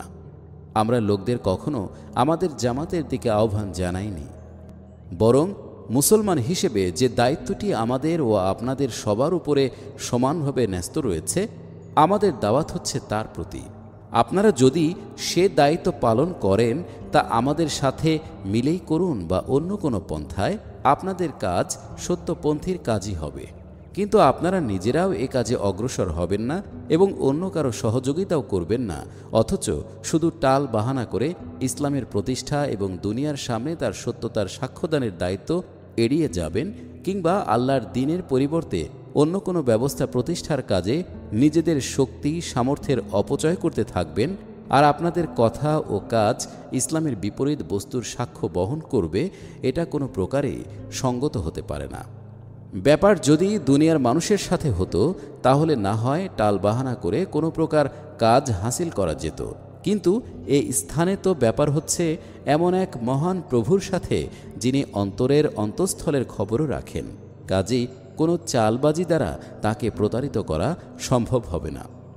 বিভিন্ন দ্বীনী সংগঠন, এ কথা নিঃসন্দেহ যে একই উদ্দেশ্য এবং একই কাজ করার জন্যে বিভিন্ন দল গঠিত হওয়ার ব্যাপারটা আপাত দৃষ্টিতে ভুল মনে হতে পারে এবং এতে বিভেদ ও বিশৃঙ্খলা দেখা দেয়ার আশঙ্কা রয়েছে।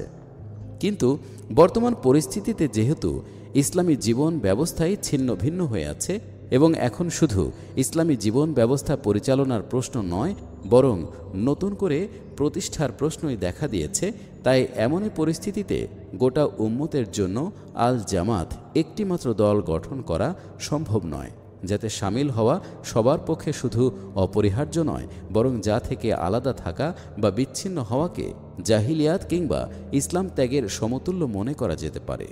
তাই প্রাথমিক পর্যায়ে এই উদ্দেশ্যে বিভিন্ন জায়গায় বিভিন্ন দলের কাজ করা ছাড়া উপায় নেই। এই দলগুলো যদি আত্মপূজা ও বাড়াবাড়ি থেকে মুক্ত থাকে এবং নিষ্ঠার সাথে ইসলামী উদ্দেশ্যে ইসলামী পন্থাই কাজ করে যায়, তাহলে শেষ পর্যন্ত এগুলো একত্রীভূত হয়ে যাবেই। কারণ সত্য পথের পথিকরা বেশিক্ষণ বিচ্ছিন্ন হয়ে থাকতে পারে না, সত্যই তাদের এক সূত্রে আবদ্ধ করে ফেলে। কেননা সত্যের প্রকৃতিই হচ্ছে ঐক্য, সংহতি ও একাত্মবোধের প্রেরণা দান করা। অনৈক্য ও বিভেদ কেবল তখনই দেখা দিতে পারে যখন সত্যের সঙ্গে কিছুটা অসত্যের সংমিশ্রণ ঘটে, অথবা উপরে সত্যের প্রদর্শনী থাকলেও ভেতরে অসত্যই কাজ করতে থাকে। পৃষ্ঠা 29। আমাদের দাবি। এবার যারা আমাদের জামাতে স্বেচ্ছায় ও সন্তুষ্ট চিত্তে সামিল হন, তাদের কাছে আমাদের দাবি কি এবং আমাদের কাছেই বা তাদের জন্যে কাজের কি প্রোগ্রাম রয়েছে তা আমি সংক্ষেপে পেশ করব। প্রকৃতপক্ষে এক মুসলমানের কাছে ইসলাম যা দাবি করে, জামাতের রুকন বা সদস্যদের কাছে আমাদের দাবি তার চেয়ে বেশি কিছু নয়। আমরা ইসলামের মূল দাবির ব্যাপারে না অনুপরিমাণ কিছু বাড়াতে চাই আর না তা থেকে কিছু মাত্র কমাতে চাই।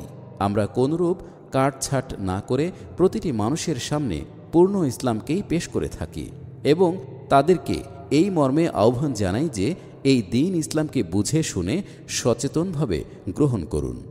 এর দাবিগুলো ভেবে চিন্তে ঠিক মতো আদায় করুন এবং নিজেদের চিন্তা, কল্পনা, কথা ও কাজ থেকে এর নির্দেশ ও ভাবধারা বিরোধী যাবতীয় বস্তুকে বের করে দিন ও নিজেদের সমগ্র জীবন দ্বারা ইসলামের সত্যতার সাক্ষ্য দান করুন।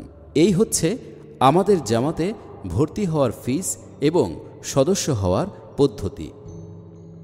পৃষ্ঠা 30। আমাদের গঠনতন্ত্র, জামাতি নিয়ম শৃঙ্খলা এবং আমাদের দাওয়াতের মূল লক্ষ্য সব কিছুই স্পষ্ট। এসব যাচাই করে যে কেউ দেখতে পারেন যে আমরা প্রকৃত ইসলামে, কুরআন সুন্নাহ ভিত্তিক ইসলামে আদৌ কোনো কাটছাট বা হ্রাস বৃদ্ধি করিনি, বরং আমাদের কোনো কথা যদি কুরআন সুন্নাহ হতে অতিরিক্ত কিছু বলে কেউ প্রমাণ করতে পারেন, তবে তা বর্জন করতে এবং কুরআন ও সুন্নায় বর্তমান রয়েছে অথচ আমাদের এখানে তা নেই এমন কোনো বিষয়ের প্রতি অঙ্গুলি নির্দেশ করলে আমরা তা দ্বিধাহীন চিত্তে গ্রহণ করে নিতে সদা প্রস্তুত। আমরা তো কোনরূপ কাটছাট না করে পূর্ণ ইসলামকে কায়েম করা এবং তার সত্যতার সাক্ষ্যদানের জন্যেই সংঘবদ্ধ হয়েছি। এ ব্যাপারে যদি আমরা মুনাফিক বলে প্রমাণিত হই, তবে এর চেয়ে বড় জুলুম আর কি হতে পারে। এভাবে যারা আমাদের জামাতে সামিল হন, তাদের কর্তব্য হচ্ছে নিজেদের কথা ও কাজের মাধ্যমে ইসলামের সত্যতার সাক্ষ্য দান করা এবং গোটা মানব জাতির সামনে এই সাক্ষ্য আদায় করার জন্যে পরিপূর্ণরূপে ইসলামী জীবন ব্যবস্থা কায়েম করার উদ্দেশ্যে সম্মিলিত চেষ্টার সাধনায় আত্মনিয়োগ করা।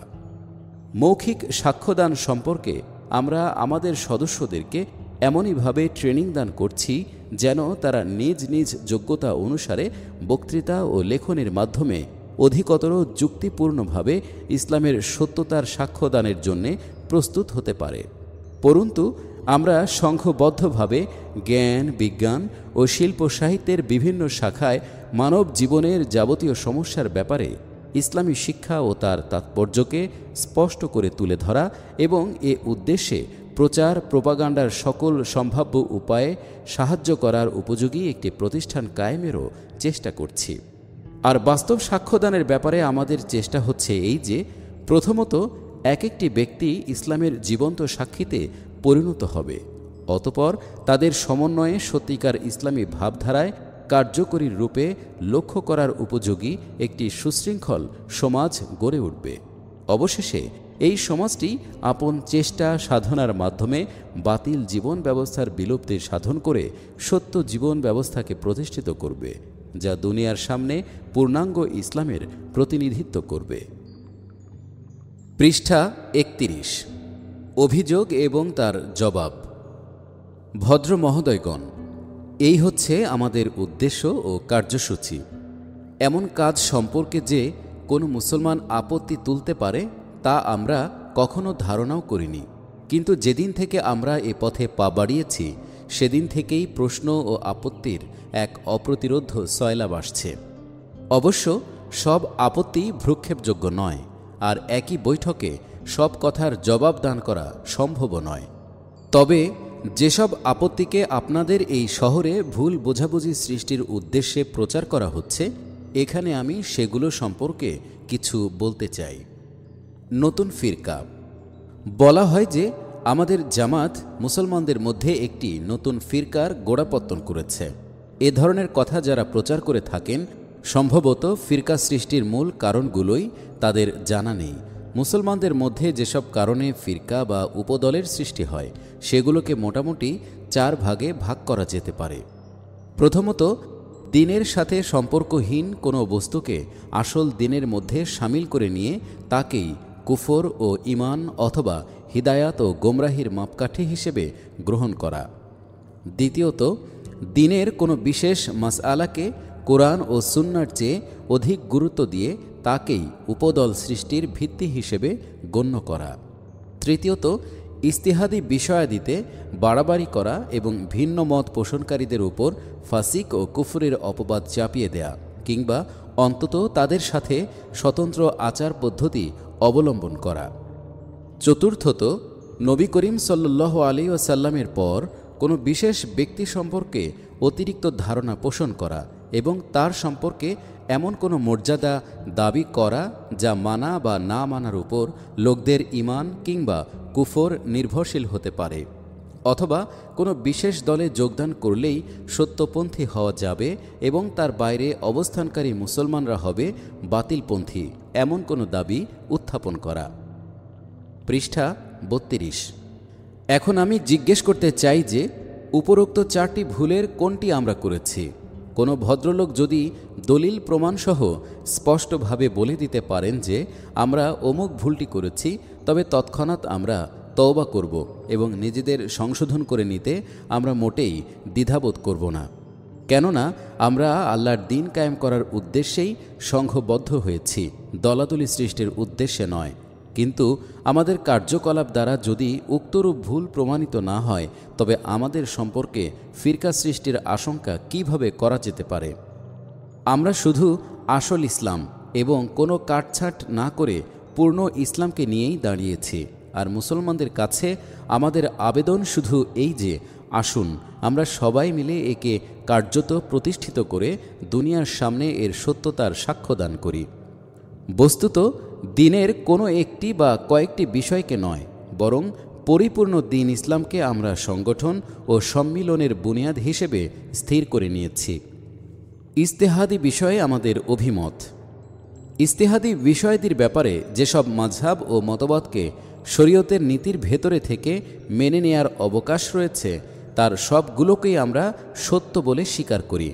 আমরা প্রচলিত মাযহাব ও মতামতগুলোর মধ্যে নিজ নিজ ইচ্ছা ও অভিরুচি অনুযায়ী আমল করার ব্যাপারে সবার অধিকার স্বীকার করি এবং বিশেষ কোনো ইজতিহাদি মতের ভিত্তিতে ফিরকার সৃষ্টি করাকে অসঙ্গত বলে মনে করি।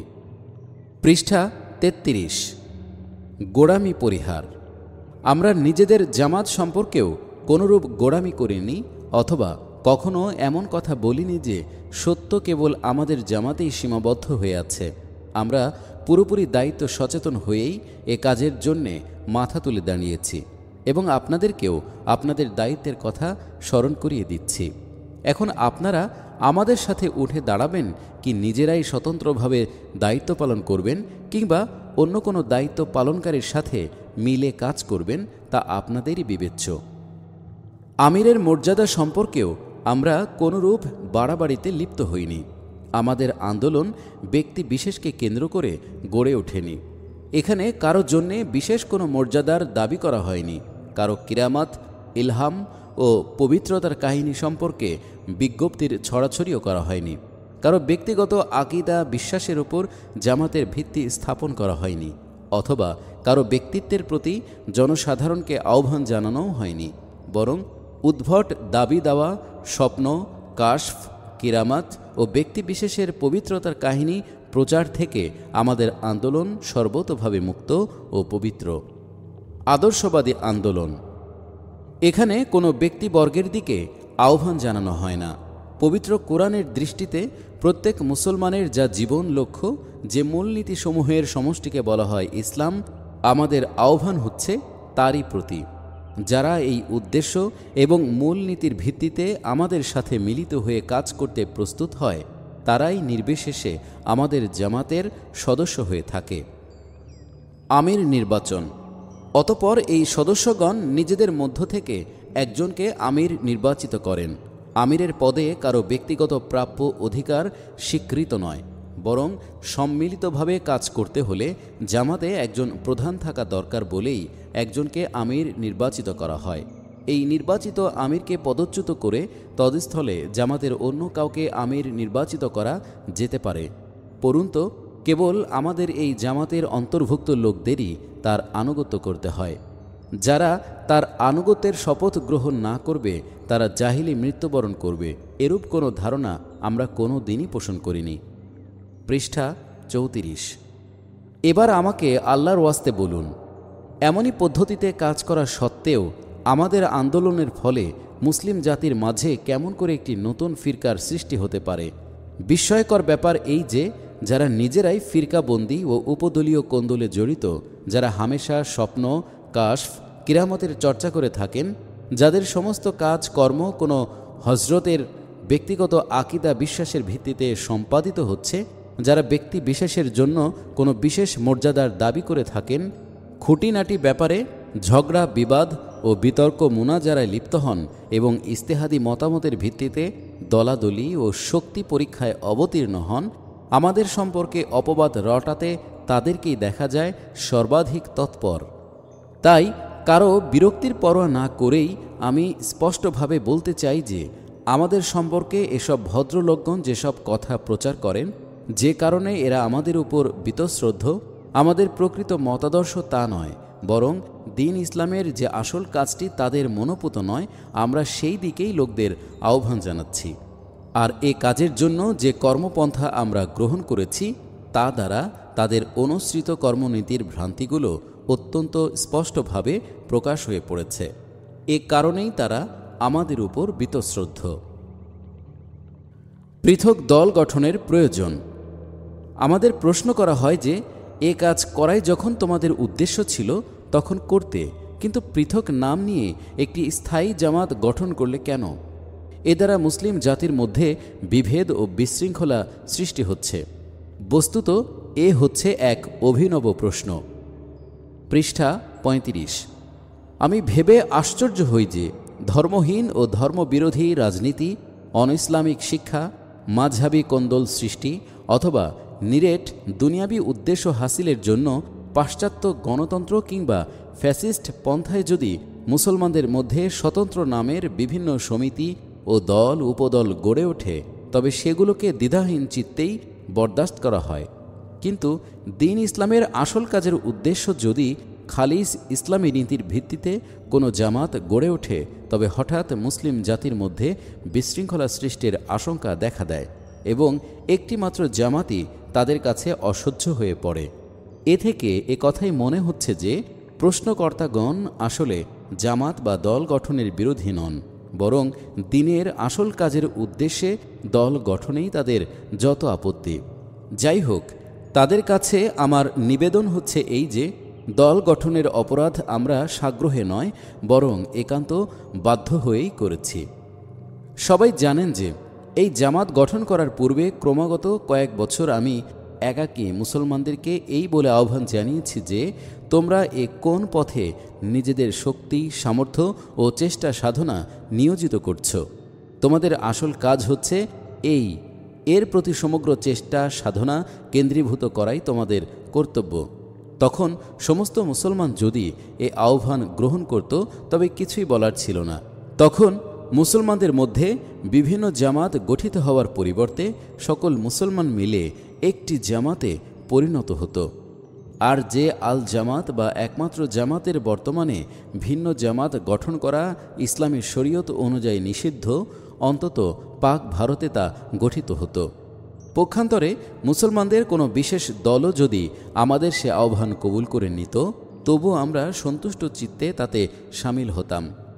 কিন্তু আমরা ক্রমাগত আহ্বান জানিয়ে ক্লান্ত হয়ে পড়া সত্ত্বেও যখন কেউ তার প্রতি কর্ণপাত করল না তখন এ কাজকে যারা সত্য এবং অপরিহার্য কর্তব্য বলে বিশ্বাস করতেন তারা নিজেরাই সমবেত হয়ে সংঘবদ্ধভাবে চেষ্টা সাধনা চালিয়ে যাওয়ার সিদ্ধান্ত গ্রহণে বাধ্য হন।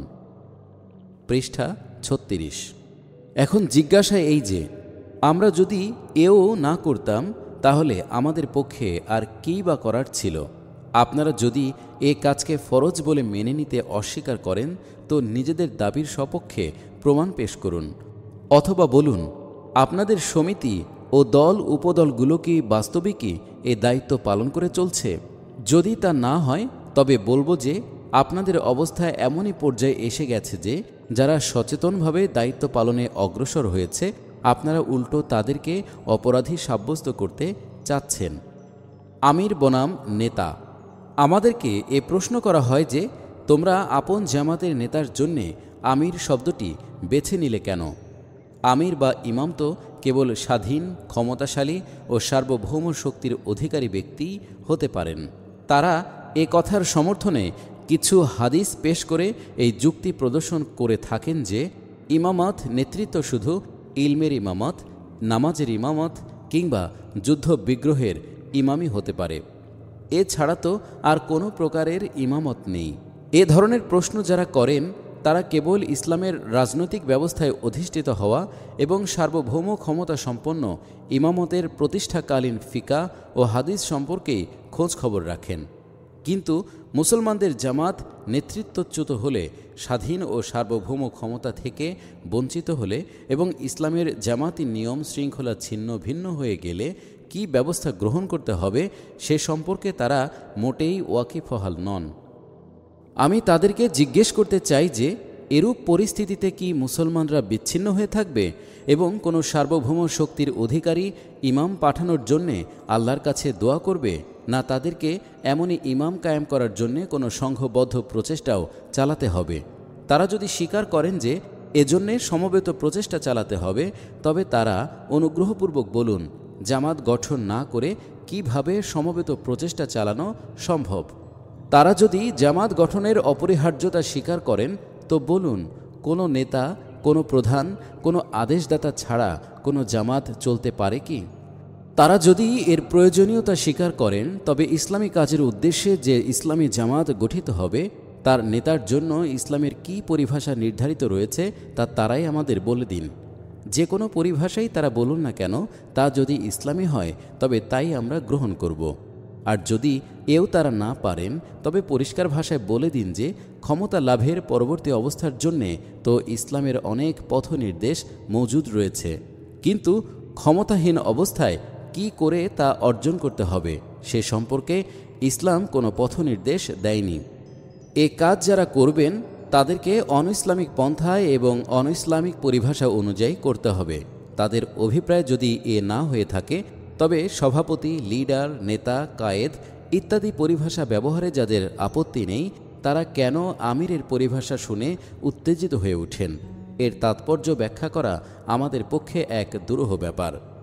সাধারণত এ ব্যাপারটি অনুধাবন করতে লোকদের কিছুটা অসুবিধা দেখা দেয়। এর কারণ এই যে নবী করিম সাল্লাল্লাহু আলাইহি ওয়াসাল্লামের যুগে যখন আমির বা ইমামের পরিভাষা ব্যবহার করা হতো তখন ইসলামী রাষ্ট্র প্রতিষ্ঠিত ছিল, আর যতদিন পর্যন্ত ইসলামী রাষ্ট্র প্রতিষ্ঠিত হয়নি ততদিন স্বয়ং রাসূলুল্লাহ সাল্লাল্লাহু আলাইহি ওয়াসাল্লামই রাসূল হিসেবে দ্বীন ইসলাম প্রতিষ্ঠার আন্দোলনে নেতৃত্ব দান করেন। কাজেই আমির বা ইমামের পরিভাষা ব্যবহারের কোনো অবকাশই তখন ছিল না। ইসলামের প্রকৃতি। কিন্তু ইসলামের গোটা ব্যবস্থাপনার উপর দৃষ্টিপাত করলে এ কথা সুস্পষ্ট হয়ে ওঠে যে এই দ্বীন ইসলাম মুসলমানদের প্রতিটি সম্মিলিত কাজের নিয়ম শৃঙ্খলার দাবি করে। পৃষ্ঠা 38। আর এই নিয়ম শৃঙ্খলার পদ্ধতি হচ্ছে এই যে কাজ জামাতবদ্ধ হয়ে করতে হবে এবং একজনকে হতে হবে তার আমির। অনুরূপভাবে নামাজ পড়তে হলে একজনকে ইমাম নিযুক্ত করে জামাতের সাথে পড়তে হবে। হজ করতে হলে সুশৃঙ্খল পন্থায় একজনকে আমিরে হজ হতে হবে। এমনকি 3 জন লোক যদি সফরে বের হয় তবে তাদের মধ্য হতে একজনকে আমির নির্বাচিত করে সুশৃঙ্খল পন্থায় সফর করতে হবে। ইযা খরাজা সালাসাতান ফি সাফরিন ফালইউআম্মারু আলাইহিম আহাদুহুম। ইসলামী শরীয়তের এ মূল ভাবধারাটি হযরত উমর রাদিয়াল্লাহু তাআলা আনহু এর নিম্নোক্ত বাণীতে পরিস্ফুট হয়ে উঠেছে। লা ইসলামা ইল্লা বিজামাআতিন ওয়ালা জামাআতা ইল্লা বিইমারাতিন ওয়ালা ইমারাতা ইল্লা বিতাআহ। জামিউ বায়ানিল ইলমি লা ইবনু আব্দুল বির। জামাতবিহীন ইসলাম, ইমারতবিহীন জামাত ও আনুগত্যবিহীন ইমারত বলতে কোনো জিনিস নেই। এ থেকে আমরা এই সিদ্ধান্তে পৌঁছতে পারি যে দ্বীন ইসলামের প্রতিষ্ঠা বা সত্যের সাক্ষ্যদানের চেষ্টা সাধনার উদ্দেশ্যে যে জামাত গঠন করা হবে তার নেতার জন্যে আমির বা ইমাম শব্দের ব্যবহার সর্বতোভাবে যুক্তিযুক্ত। কিন্তু ইমাম শব্দের সাথে যেহেতু বিশেষ অর্থ জড়িত হয়ে পড়েছে, কাজেই আমরা নানা ঝামেলা থেকে বাঁচার জন্যে এ শব্দটি বাদ দিয়ে আমির শব্দটি গ্রহণ করেছি। পাদটিকা ১। মসনাদে আহমদে হজরত আবদুল্লাহ বিন ওমর রাদিয়াল্লাহু আনহু থেকে এরূপ বর্ণনা উদ্ধৃত হয়েছে, ৩ জন লোক জঙ্গলে থাকলেও নিজেদের মধ্য থেকে একজনকে আমির নিযুক্ত না করা জায়েজ নয়। এ থেকে এ কথাই প্রমাণিত হচ্ছে যে শুধু সফরকালেই নয়, বরং সর্বাবস্থায় মুসলমানদেরকে সুশৃঙ্খলভাবে জীবনযাপন করতে হবে এবং তাদের কোনো সামগ্রিক কাজই জামাত ও ইমারত ছাড়া সম্পাদিত হওয়া উচিত নয়। পৃষ্ঠা ৩৯। জাকাত আদায়ের অধিকার। এখানে এসে আমি আরেকটি অভিনব প্রশ্ন শুনতে পেলাম, তা হলো এই যে ব্যক্তি এ ধরনের জামাতের নেতা নির্বাচিত হবেন, জাকাত আদায় করার কোনো অধিকার তার নেই, কেননা জাকাত শুধু ইসলামী রাষ্ট্রের আমিরই আদায় করতে পারেন। প্রশ্নকর্তাগণ সম্ভবত আমাদের জাকাত আদায়ের পন্থা সম্পর্কে মোটেই ওয়াকিবহাল নন। প্রকৃতপক্ষে আমরা সাধারণ মুসলমানদের কাছে কখনো জামাতের বায়তুল মালে জাকাত জমা দেওয়ার দাবি জানাইনি, অথবা কখনো এমন কোনো কথাও বলিনি যে যারা আমাদের তহবিলে জাকাত জমা দেবেন না তাদের জাকাতই আদায় হবে না। আমরা শুধু জামাতের রুকনদের কাছেই নিজেদের বায়তুল মালে জাকাত দেওয়ার দাবি জানিয়ে থাকি। এই দ্বারা মুসলমানদেরকে শরীয়তের দৃষ্টিভঙ্গি অনুসারে সম্মিলিতভাবে জাকাত দেয়া ও ব্যয় করার ব্যাপারে অভ্যস্ত করে তোলাই হচ্ছে আমাদের মুখ্য উদ্দেশ্য। এখন জিজ্ঞাসা এই যে আমাদের এ কাজের ফলে শরীয়তের দৃষ্টিতে কী দোষটা হলো? জনসাধারণকে যদি ঘরে বসে পৃথক পৃথকভাবে নামাজ পড়ার চেয়ে জামাতের সাথে নামাজ পড়তে বলার অধিকার থাকে, তাহলে জাকাত ব্যক্তিগতভাবে আদায় না করে সম্মিলিতভাবে আদায় করতে বলার অধিকার কেন থাকবে না? লোকদের কাছ থেকে চাঁদা গ্রহণ কিংবা ভর্তি ও সদস্য পদের ফি গ্রহণ জায়েজ, কিন্তু আল্লাহ ও রাসূল সাল্লাল্লাহু আলাইহি ওয়াসাল্লাম কর্তৃক নির্ধারিত ফরজ আদায় করার আহ্বান জানানো না জায়েজ। এটা কেমন আজব কথা! বায়তুল মাল। এখানে এর চেয়েও অভিনব একটি প্রশ্ন শোনা গেল, তা হলো এই যে তোমরা বায়তুল মাল কেন বানিয়েছ? বস্তুত এ ধরনের প্রশ্নাবলী শুনে মনে হয় যে ইসলামী পরিভাষাগুলোর সঙ্গেই যেন প্রশ্নকর্তাদের কিছুটা শত্রুতা রয়ে গেছে। এ কথা সুস্পষ্ট যে সম্মিলিত কাজে অর্থ ব্যয় করার সুবিধার্থে প্রত্যেক দল বা সংগঠনেরই একটি অর্থ তহবিল থাকে। আমরা তাকে বায়তুল মাল বলে থাকি, কেননা এটাই হচ্ছে একমাত্র ইসলামী পরিভাষা। পৃষ্ঠা ৪০। আমরা যদি এর নাম অর্থ ভাণ্ডার রাখতাম তাহলে তাদের কোনো আপত্তি থাকতো না, অথবা যদি ট্রেজারি বলতাম তাহলেও হয়তো তারা সন্তুষ্ট থাকতেন। কিন্তু আমরা একটি ইসলামী পরিভাষা ব্যবহার করার কারণেই তারা এটাকে বরদাস্ত করতে পারছেন না। প্রকৃতপক্ষে অধিকাংশ প্রশ্নই এমনই নিরর্থক যে এগুলোর জবাব দান করে শ্রোতাবৃন্দের সময় নষ্ট করার মোটেই আমার ইচ্ছা ছিল না। কিন্তু তবু আমি নমুনাস্বরূপ কয়েকটি প্রশ্নের জবাব দান করলাম, এজন্যে যে যারা নিজেরাও দায়িত্ব পালন করতে চান না, বরং অন্যকেও তা করতে দিতে প্রস্তুত নন, তারা কী ধরনের বাহানা, কুটিল প্রশ্ন এবং সন্দেহজনক বিষয় খুঁজে খুঁজে বের করেন এবং নিজেরা যেমন আল্লাহর পথ থেকে বিরত থাকেন, তেমনি করে অন্যকেও কিভাবে বিরত রাখার চেষ্টা করেন। বস্তুত অহেতুক ঝগড়া বিবাদ এবং বিতর্ক মোনাজারায় লিপ্ত হওয়া আমাদের কাজের পন্থা নয়। যদি কেউ সহজ সরলভাবে আমাদের কথা বুঝতে চান তো তাকে বোঝানোর জন্য আমরা সদা প্রস্তুত, আর যদি কেউ যুক্তি প্রমাণ দ্বারা আমাদের ভুল ভ্রান্তি ধরিয়ে দিতে চান তাও আমরা মেনে নিতে প্রস্তুত। কিন্তু কেউ বিতর্ক সৃষ্টি করলে এবং আমাদেরও তাতে জড়িত করতে চাইলে আমরা তার সম্মুখীন হতে মোটেই সম্মত নই। বিরুদ্ধবাদীগণ যতক্ষণ ইচ্ছা এ খেল চালু রাখতে পারেন। সমাপ্তি।